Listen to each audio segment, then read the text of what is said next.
Bonjour chers élèves de l'EB7. Aujourd'hui, on va continuer dans le même chapitre, la réaction chimique et énergie, spécifiquement dans la fiche 19. À la fin de cette vidéo, vous devez être capable de distinguer entre les réactions endothermiques et les réactions exothermiques. Tout d'abord, on va rappeler les signes qui indiquent le déroulement d'une réaction chimique. Premièrement, voilà, c'est le changement de couleur. Deuxièmement, on a la formation d'un précipité. Troisièmement, c'est le dégagement d'un gaz ou bien ce qu'on appelle l'effervescence. Voilà. Et finalement, l'échange de chaleur qui se manifeste par un changement de la température. De même, je veux vous rappeler que chaque réaction chimique peut être représentée par une équation chimique comme le suivant. Voilà, entre les réactifs, on met le plus, entre les produits, on met encore un plus, entre les réactifs et les produits, on met une flèche.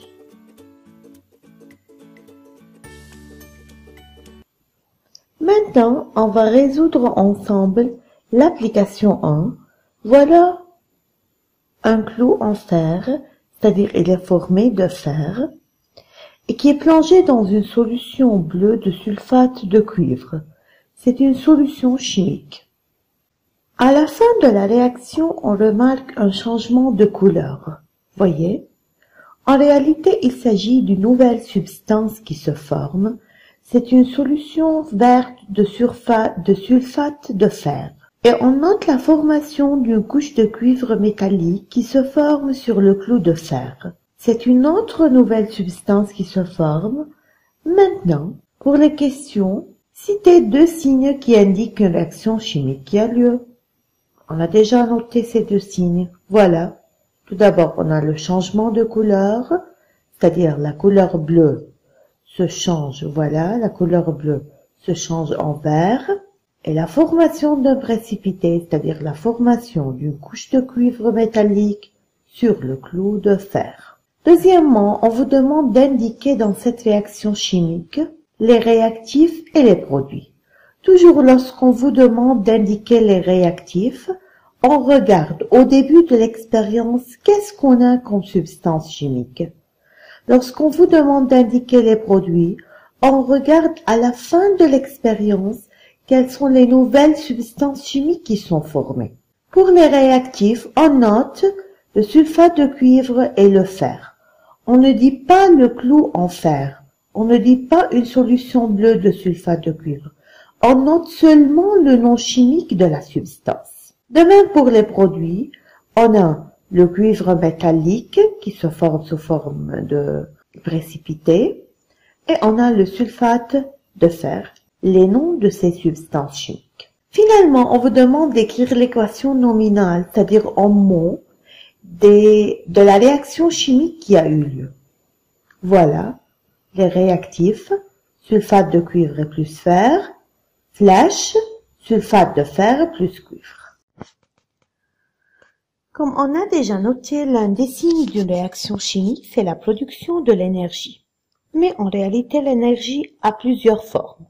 On a l'énergie thermique, ou bien la chaleur, on a l'énergie lumineuse, appelée radiante, et on a l'énergie électrique qui se manifeste par la production d'un courant électrique, et beaucoup d'autres formes d'énergie.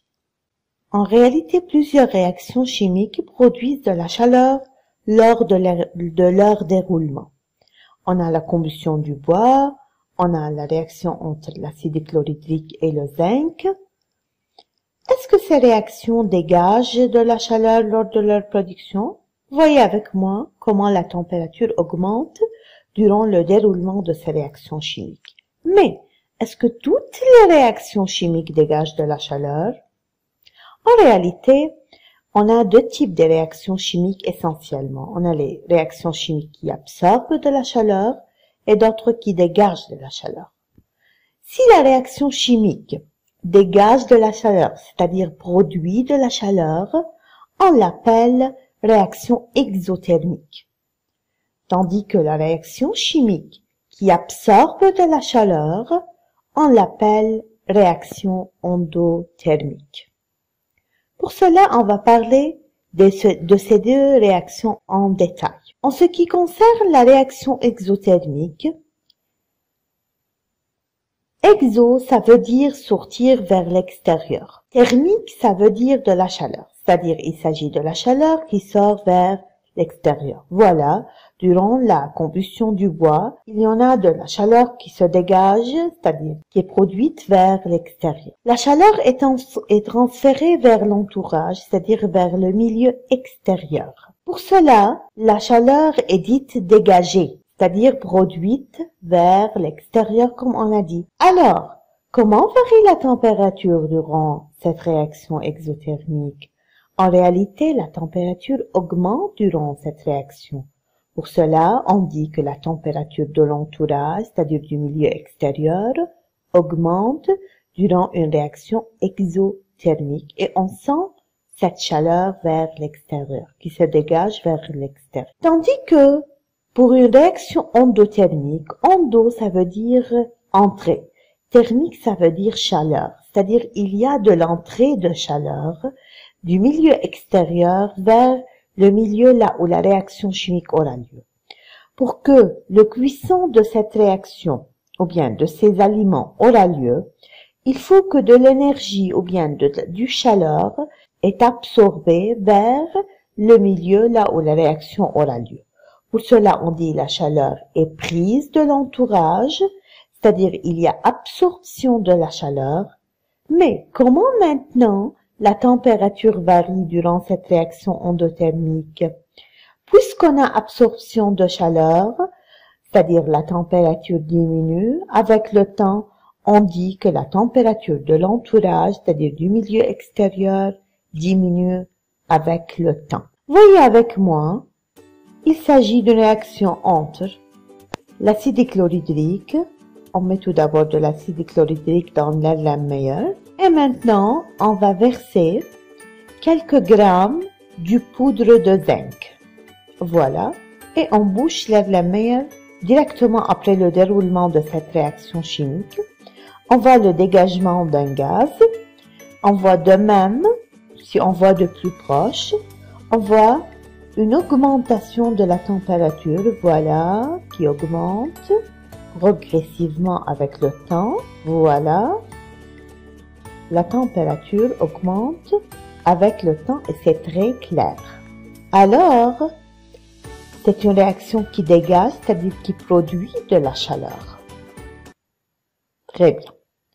Alors, l'acide chlorhydrique et le zinc, c'est une réaction qui produit de la chaleur. On vous demande tout d'abord, quel signe indique le déroulement de cette réaction? Oui, c'est bien.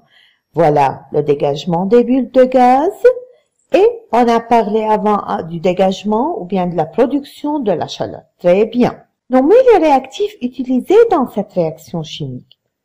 Rappelez avec moi, qu'est-ce que j'ai dit comme réactif tout d'abord? Très bien, c'est l'acide chlorhydrique et le zinc. Bravo. Maintenant, indiquez la température initiale de cette réaction. Voyez, il faut tout d'abord indiquer chaque tiré. Qu'est-ce qu'elle indique? C'est le 21, à peu près, c'est le 21 degrés Celsius. La température finale, regardez la température qui a augmenté avec le temps. À quoi elle est arrivée finalement? Très bien, c'est le 50 degrés Celsius. Maintenant, on vous demande de comparer la température T1 à la température T2. N'oubliez pas, mes chers élèves, que lorsqu'on vous demande de comparer, il faut noter toutes les valeurs, les unités, et il faut jamais oublier les termes de comparaison, c'est-à-dire plus grand que, plus petit que, ou bien égal à. Voilà, on dit, au début de l'expérience, la température T1 est 21 degrés Celsius, plus petite que celle à la fin de l'expérience T2, qui est 50 degrés Celsius. Maintenant, Est-ce que cette réaction est-elle accompagnée d'un dégagement ou bien d'une absorption de la chaleur? Oui, c'est bien.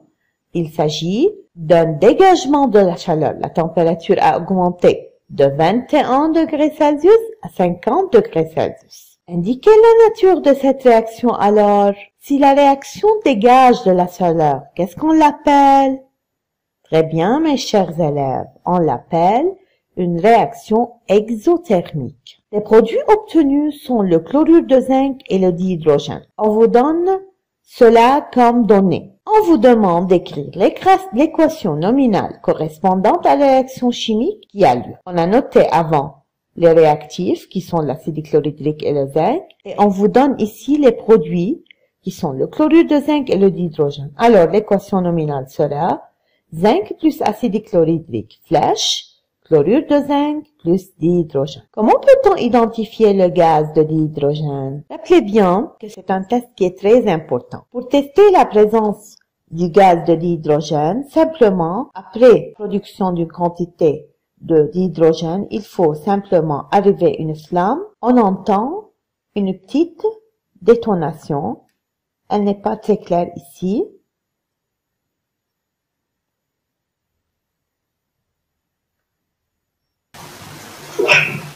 Après avoir laissé le gaz se dégager dans le tube, on approche une flamme. Si on entend une détonation, alors ce gaz est le dihydrogène. Maintenant, on va parler d'une réaction qui absorbe de la chaleur.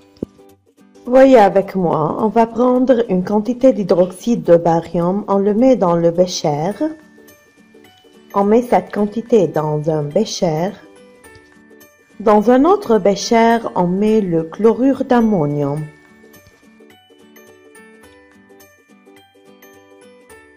Après, on prend un morceau de bois sur lequel on met une quantité de l'eau. Puis, on met le bécher sur laquelle pour avoir une position fixe. On note que la température au début était 23,9 degrés Celsius.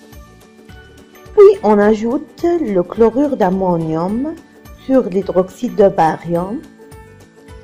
On commence à agiter très bien pour que les réactifs commencent à réagir tous ensemble. Voilà, regardez comment la température a diminué sévèrement. En réalité, lorsqu'on vous demande des questions, on va poser des questions à propos des réactifs dans cette réaction. Bien sûr, on a l'hydroxyde de barium et le chlorure d'ammonium. Lorsqu'on vous demande d'indiquer la température initiale, oui, très bien, elle était 23,9 degrés Celsius, puis elle a commencé à diminuer avec le temps, pour arriver finalement à devenir moins 2,5 degrés Celsius. Très bien, mes chers. Comparez maintenant la température T1 à la température T2. Très bien. Comme on a parlé dans l'application précédente, on dit au début de l'expérience la température T1 est 23,9 degrés Celsius, plus grande que celle à la fin de l'expérience, T2 égale moins 2,5 degrés Celsius.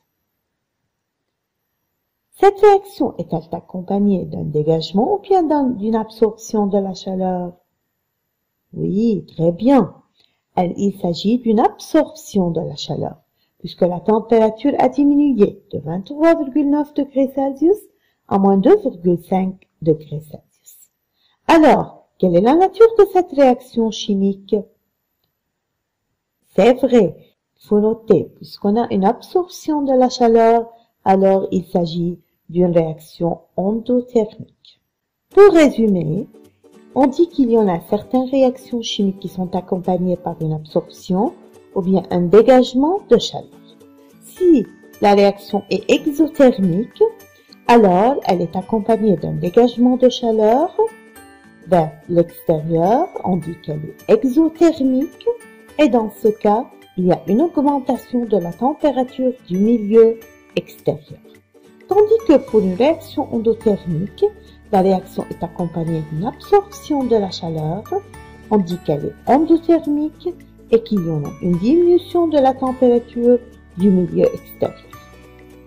Maintenant, comme application finale, on vous demande d'indiquer pour chacun des cas suivants si la réaction est endo ou bien exothermique. Voilà, c'est la photosynthèse qui aide, c'est une réaction qui aide la plante verte à produire sa propre matière nutritive.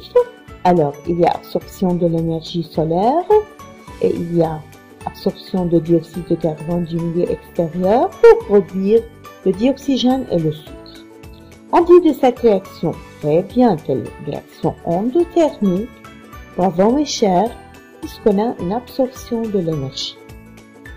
Pour la deuxième réaction, on voit que la température au début a été 20 degrés Celsius, elle a devenu 45 degrés Celsius. Alors, de quoi s'agit-il? Oui, c'est bien. Il s'agit d'une réaction exothermique, là où on a une augmentation de la température, c'est-à-dire un dégagement de la chaleur. Voyez maintenant la décomposition du sucre. Oui, c'est bien. Il s'agit d'une réaction endothermique qui absorbe de l'énergie du milieu extérieur. La réaction de décomposition de sucre ne se produit que lors de l'absorption de la chaleur. Tandis que la réaction de combustion du gaz du butane, qui se trouve dans les jarres de gaz dans nos maisons, produit de l'énergie vers le milieu extérieur. Cela, on appelle cette réaction une réaction exothermique. Finalement, mes chers élèves, merci pour votre attention. N'oubliez jamais de regarder cette vidéo pour plusieurs fois et de prendre des notes chaque fois avant de résoudre la fiche 19. Au revoir.